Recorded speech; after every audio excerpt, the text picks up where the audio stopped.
Are you going to start us off? I thought you do I'm Taylor. I thought you start. I thought you were going to... No, we should change it up. Oh, okay.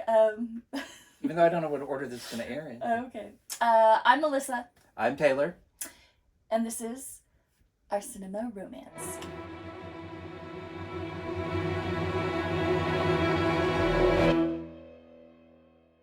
Today, we're going to be talking about fridging. You might have heard that. But do we have a title? Do we have like a thing that I can put up on the screen? Is it fridging? Is it fridging? Is it fridging? Is it fridging? Is it fridging? There was a comic book writer who, I think during the time, I don't know if she was actually writing comic books or was just a huge fan at that time. She now writes comic books.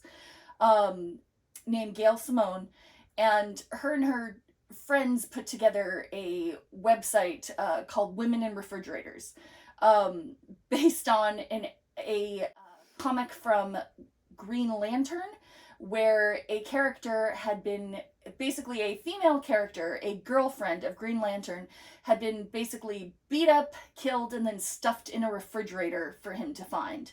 And it just kind of epitomized the violence against women and sort of the way in which women just served as a catalyst for men to go out and do something. Every part of her sort of what she could be, what that character could become, what that character could do in the future, what the character was to anybody, just doesn't matter, because her purpose is just to spur on the action of the male central character. I actually know a little bit about this. My graduate thesis was on fridging. And basically going back a couple thousand years for storytelling, and how many women have been fridged through basically several narrative. Thousand years. I mean, we're talking several about like thousand ancient years. Greece, right? Yes, we're talking yes. about like 8,000 years ago. I technically started in Rome, in basically any narrative structure, plays, poems. Obviously going to talking about comics in modern day. The 1990s specifically were really bad, so Gail Simone picked a very good time to sort of coin this phrase and this idea. When you say the 1990s are particularly bad, are you like, is that just your personal like recollection of the 90s? No. Or is that like... No, like the 90s were really bad to women. I mean, the amount of like anything, like basically date rape became something that you would see on special episodes of TV shows. Like it became so normalized that it would be just an afterthought in a film. You think about something like The Craft, which is a 1990s no, of movie, course. like where there's an attempted rape and it's just kind of like, oh, another bad thing that happened. Like it's not even like dealt with in any kind of real way. It just became something so common. I remember having a conversation with a classmate about some of the movies that were coming out in the 90s. I remember her making the point, and it was a point that I didn't understand well enough at the time, her making the point that rape had become just another like plot device. Yeah.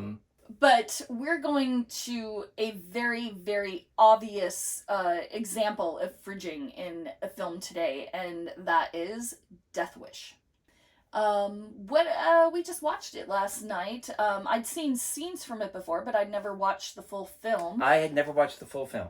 What was, we're not going to give a review on it, but what do you think, with our definition of fridging, which is essentially a woman being either killed, maimed, discarded, for the sheer purpose of a man having something to do, does that film fit that? Is it fridging? What do you think?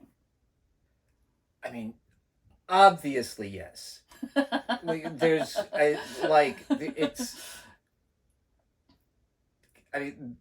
There are really only 2 female characters in that movie of any consequence, and they both only exist to be assaulted and killed so that Charles Bronson is like motivated to become a vigilante. Like, I'm trying to think how to convey the extent to which that's all the movie is. Like, that's all it is. Like, because for those who haven't seen it, wife and daughter, they come home from the grocery, followed by three men. Yeah.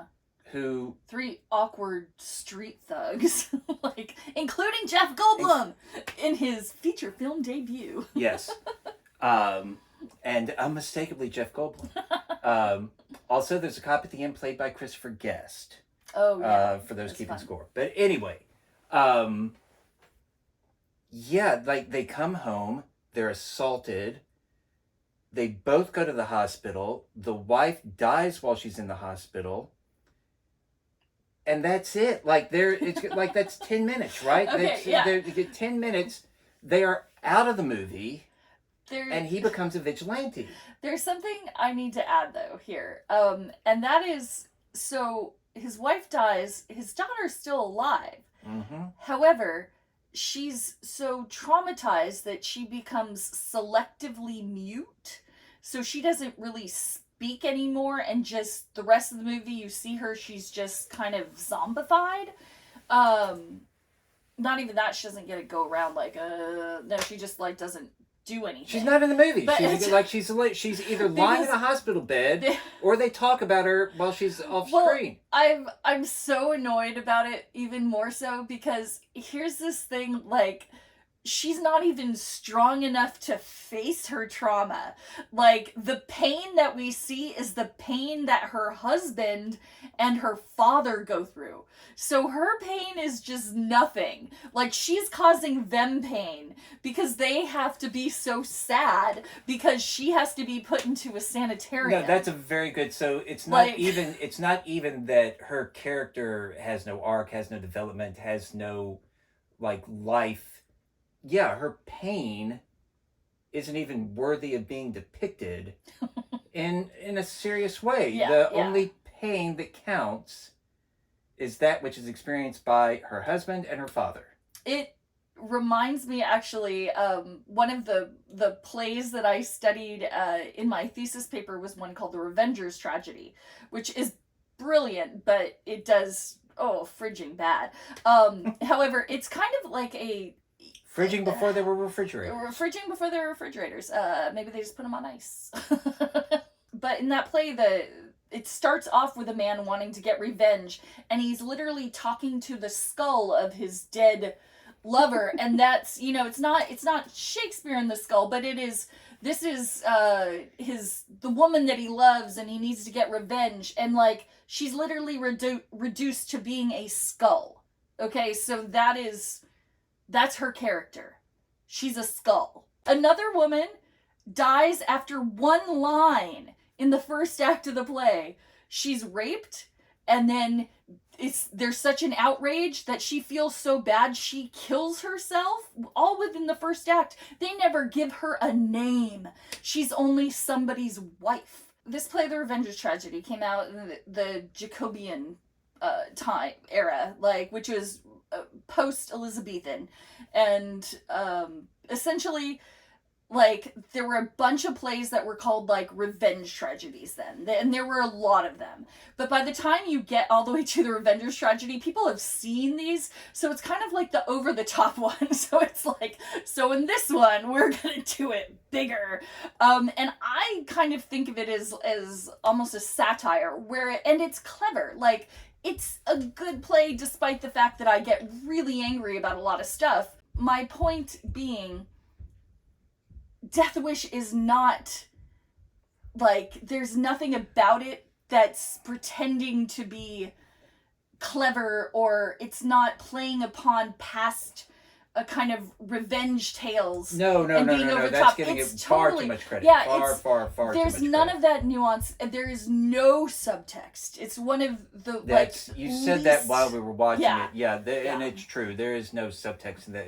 There's a weird kind of despite the tragedy, there's like a weird kind of wish fulfillment in it.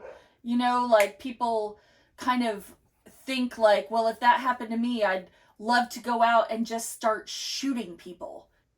As unpleasant as it is to think this, I do think that for people who do have this fantasy of being a vigilante, that inciting incident is part of the fantasy. Yeah. Anyways, but yeah, it is definitely fridging. It could not be more fridging. It's kind of It's the easiest example to point to. yeah, it's a very easy example. And I'm sorry, there's one other thing I need to bring up because there's something that makes it not a typical revenge fantasy, and that is he doesn't go after the men who actually killed his wife and made his daughter mute. Yeah, and we never see him again. We never see them again. So essentially, it's revenge against all of crime, which, although even there, I don't like. yeah, It's not. I mean, you can't even properly call it a like it's not a It's- movie predicated on revenge. yeah, it's just because he doesn't, like you just said, he doesn't get revenge. Yeah. It's just a vigilante, it's just a vigilante like fantasy. fantasy. That's exactly Yeah, what I was going to yeah. say. So, is it fridging? Yes, absolutely. Is there anything else that you would like to say about Death Wish? I got nothing else to say about Death Wish. Sorry. I think we have said enough.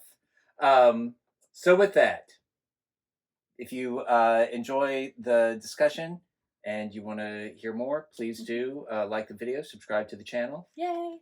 In the meantime, I'm Taylor, I'm Melissa. and this is our Cinema Romance.